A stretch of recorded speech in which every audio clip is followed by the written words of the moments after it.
Hey there, space fans. You ever get that rush when you hear about a new planet, like one someone just found out about? It's even cooler when it's practically in our backyard, cosmically speaking, of course. Practically being the important word there. Right. Even 6 light years away is crazy far when you think about humans actually going there. Totally. But still, a brand new planet around Barnard's star. Now that's something. And that's what we're diving deep into today, figuring out what this whole thing tells us about finding another Earth out there. So are we already picking out what furniture to take, or is this more like, whoa, hold on a sec? Yeah, probably more like, whoa, hold on. But it's still super exciting. Like, this is telling us more about how we even find these exoplanets in the first place, and the tech we use is mind-blowing. Okay, you've got my attention. Let's start with the basics Barnard star. Am I supposed to already know about this star? Well, picture this. A star way smaller and colder than our sun. That's Barnard's star. It's a red dwarf.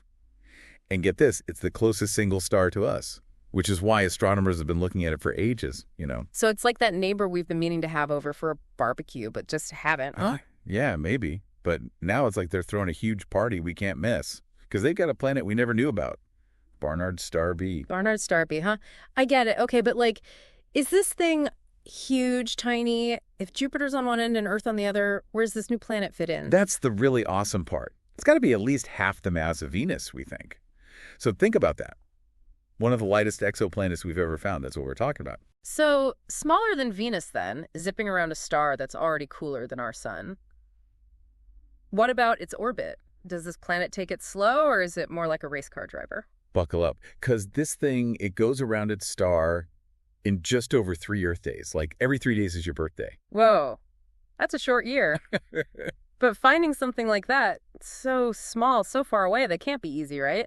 Were they just lucky, or did this take some real detective work? Oh, total detective work. We're talking a whole team of astronomers using this incredible telescope in Chile, the European Southern Observatory's very large telescope. And it took them over 5 years. 5 years. They must really had a hunch about this, huh? And the tools to find a planet that small, that far, those have got to be insanely precise. Like, how'd they even do it? It's all about this thing called espresso. Basically, it's like a super high-tech planet hunter. Espresso, huh? Okay, now I'm interested. Does it make a good latte, too? If only. No, it stands for, get this, Echelle spectrograph for rocky exoplanets and stable spectroscopic observations. Try saying that 3 times fast. Anyway, what it does is it looks for the tiniest wobbles in a star's movement. Okay, so it's like a cosmic detective. It can sense the slightest wobble in a star light years away and tell us, hey, something's tugging on that. That's wild. But before we get too far ahead of ourselves, let's talk about this new planet. Is this somewhere we could actually live someday? So we've got this new neighbor planet, right? Barnard's star B. Smaller than Venus, whooping around its star like it's late for something. But the real question is, could anything actually live there? Could humans pack up and move in someday? Yeah, everyone wants to know that. But as cool as Barnard's star B is, maybe hold off on booking that moving truck. For now, at least. Oh, no, really? What's stopping everyone from saying this is it, our new home planet? Well, remember how we were talking about its super short year? Whipping around its star every 3 days? Yeah. That's going to cause some problems if you're trying to live there. Oh, right. Gotta be way too hot that close to the star, right? Yep. Like trying to roast a marshmallow but holding it right in the fire just turns to ash. Exactly. It's scorching. Right. We're talking 125 degrees Celsius at least. That's like 257 degrees Fahrenheit. No way you're getting liquid water, let alone a nice day out at that temperature. Okay, so maybe not a vacation spot then. But this makes me think, we always hear about the habitable zone around stars, right? Like it's the sweet spot, not too hot, not too cold. But if this planet's in that zone and it's still an oven, doesn't that mean the whole habitable zone thing is kind of misleading? You're totally right. It's a good place to start looking, but it's not a guarantee. More like potentially habitable, you know? Just because the the right distance for liquid water doesn't mean it actually has any water or an atmosphere or that magnetic field that protects from radiation.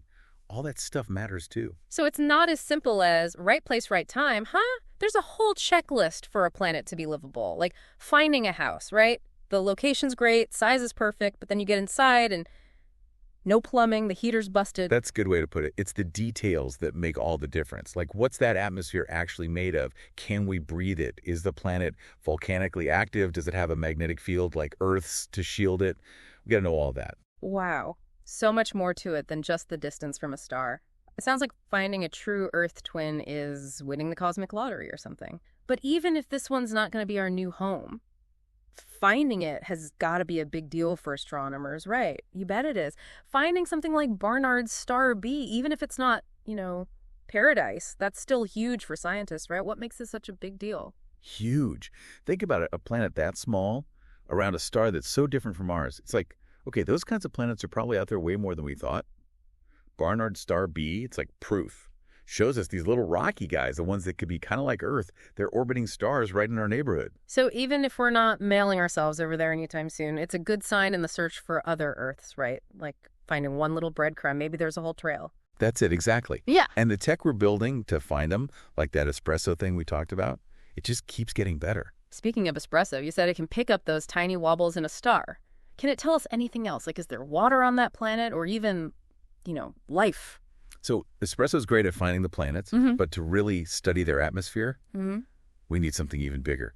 That's where the extremely large telescope comes in, the ELT. Okay, now that sounds serious. ELT, that's like espresso but on steroids, right? Something like that. But yeah, the ELT, they're building it right now, and it's going to be revolutionary. It'll see so much more light than anything we have now.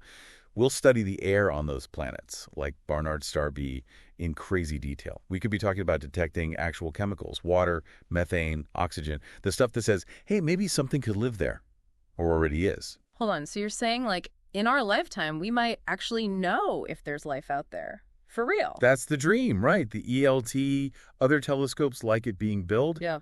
We're getting close to answering that huge question. Are we alone out here? Makes you think. It really does. It's like we get caught up in our own lives and then bam, we find out about something like this. Suddenly we remember we're on this little planet around this average star and the universe is huge and mysterious. It makes you wonder what else is out there. Totally. And you know what's wild about Barnard star B? Even if nothing can live there, just finding it might mean that our solar system, the way it's set up with the rocky planets close and gas giants farther out, maybe that's super rare. You're saying our corner of the galaxy, it could be one of a kind. That's kind of a humbling thought. All right. It's a good reminder of why we explore, why we keep pushing to learn more.